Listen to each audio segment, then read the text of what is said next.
3, 2. Hello everyone, hope you're having a fantastic day.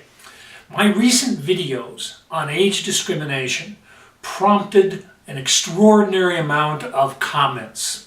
One in particularly struck me in that it was from a very young lady who had just recently graduated from college who said, "I face age discrimination in reverse.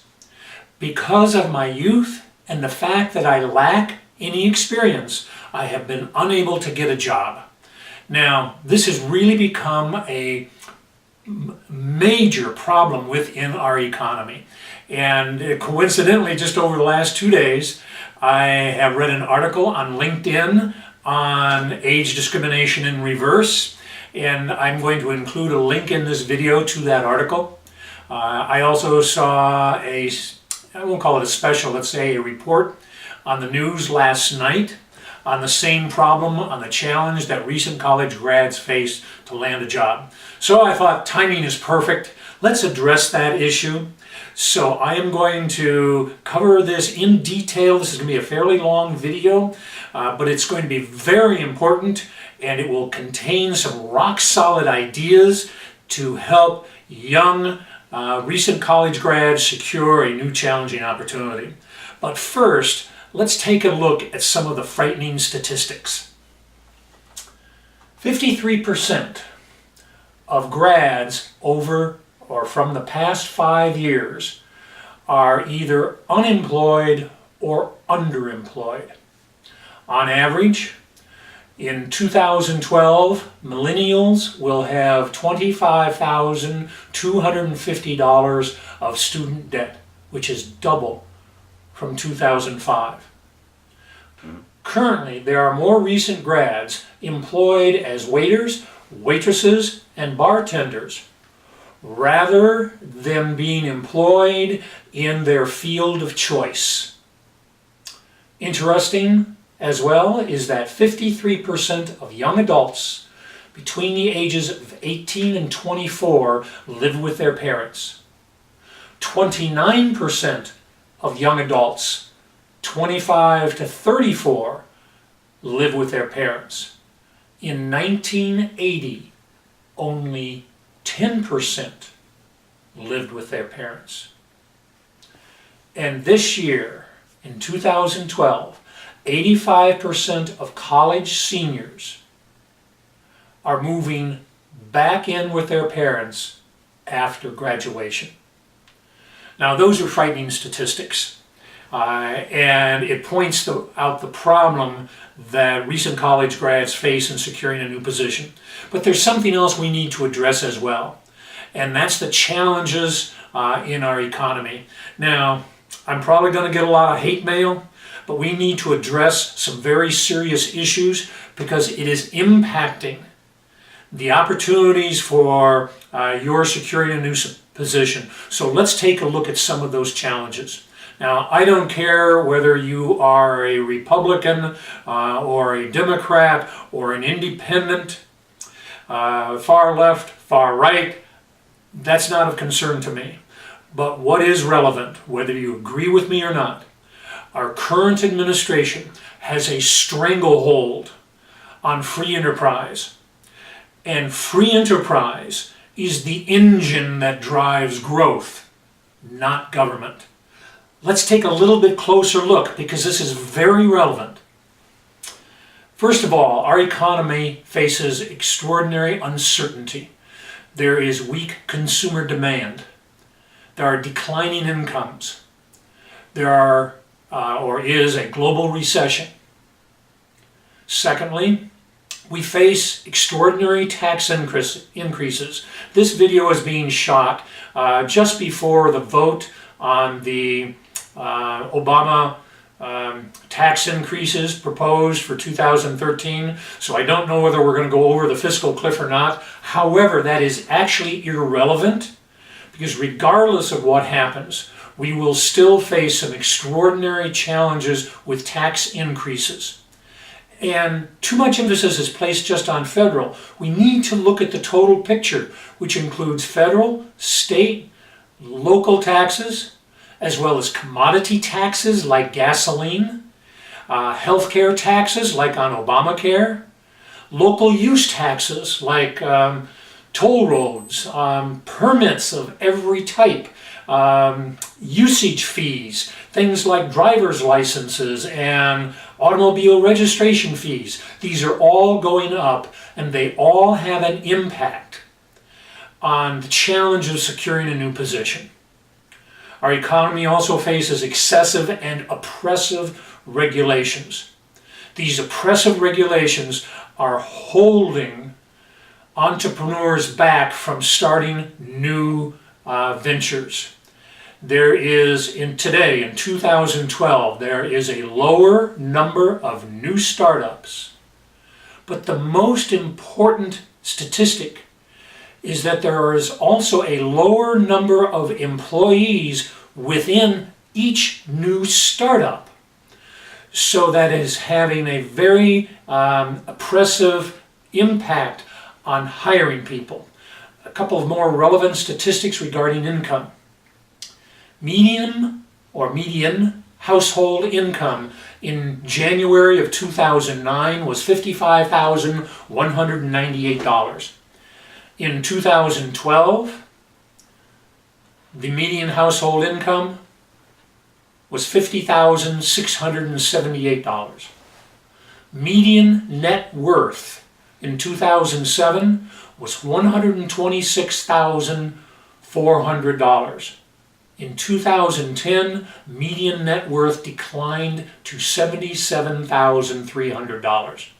All of this information has come from the Bureau of Labor Statistics, that's BLS. All right, now, this is very relevant because all of this is having a profound impact on recent grads' ability to secure a new position. So what I want to do is try and show you some ideas that can help you secure a new opportunity. What you need to understand, and what I hear all the time, is, well, we are waiting for the economy to turn around. Wake up call. It's not going to turn around. So you have to become more aggressive in your search. So here are some ideas to help drive your search forward. Now, let's take a look at targeting opportunities and researching those opportunities.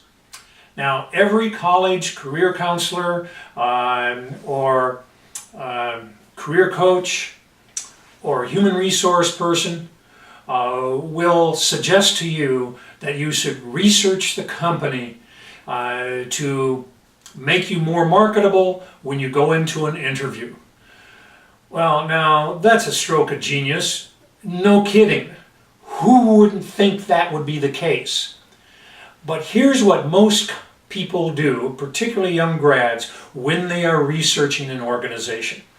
They might review the company's website, and then they might take a look at the company's LinkedIn, Facebook, Google, and Pinterest websites. If it is a public company, they might review SEC filings. However, that is frequently not done by recent grads. I don't know why. But they also might take a look at financials if they're available. They might also read the company's annual report. And if there is, or some articles on the internet on that particular company, they might review those. Now, I'm a former college professor. And if I gave you that project to research a company, and that is what you did for the scope of your research, I confess I would give you an F.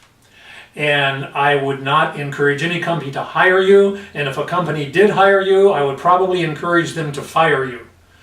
Let's really do some comprehensive research that can make a difference, because what I want you to do is to identify the needs and challenges of that organization and create a value proposition.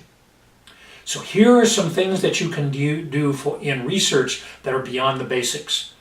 Number one, go on out and interview customers of that company. It's amazing what you can learn from those customers.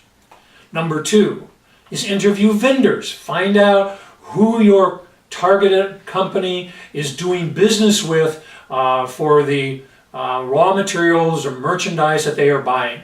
Again, it's a great place to learn some insider information about that organization. So what we are trying to do is identify the organization's needs, problems, issues, and generate some ideas. But let's go a step further. Okay, here is a very interesting story that I want to share with you, and it really can relate to your search.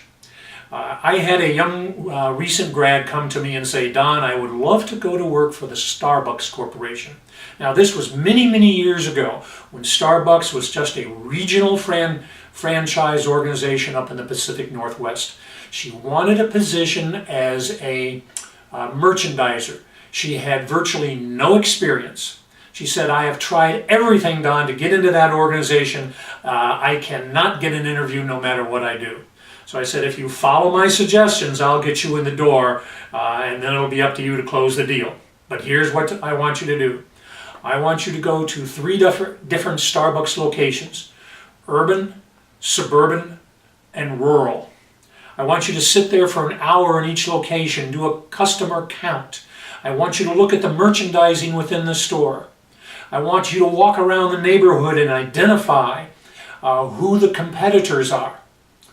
Then I want you to interview the store manager at the conclusion of the hour that you spent in the store. Now I want you to spend about 3 days writing up a report. Now this is going to be one of the most difficult, challenging quotes, term papers that you have ever done. And this one is for real. And I want you to write up a summary of your experiences. And then I want you to mail that summary to the person who is the director or vice president of merchandising for Starbucks. Now you can get that person's name easily. When you interviewed all of the local store managers, just ask them who it is and you'll get that person's name. Now, when you write to that person and you say something like, I'm really anxious to become part of the Starbucks organization. I have taken the time to identify potential opportunities for merchandising products to drive sales. It is my hope that I can build on the exceptional foundation that you have already put into place. I would enjoy the opportunity to talk with you about how we could work together. Now, notice she never even mentioned a resume. She talked about providing a solution to that organization regarding where her skills and her expertise really lie. Now, think about that. With any organization that you identify, I want you to take the same kind of approach. And then her comment was, Don, that's a lot of work. Well, no kidding. How bad do you want the job? What are you willing to do to earn that position? There are no entitlements here. You've got to go out and earn the opportunity to work in an organization. Okay? But now let's take a look at a couple of other things that we can do. All right, we've all heard about or talked about the importance of networking. But what I want you to do is go beyond the basics of networking with family and friends. I want you to connect with influencers. Now, a great way to do that is to use LinkedIn. But don't just randomly select people to connect with. Here's a unique strategy. Identify key influencers by going to the trade associations that serve your functional area. Let me give you 2 examples. Let's say you recently graduated in communications and public relations. I want you to identify the Public Relations Society of America, that's PRSA, P-R-S-A, and identify the local chapter. That local chapter's listing on the internet will include the members. You can now connect with those members on LinkedIn and begin a dialogue about the contribution you could bring to their organization in communications and public relations. Another organization, perhaps you want a career in event planning. You might use Meeting Professionals International, MPI. Identify their local chapters and do the same thing.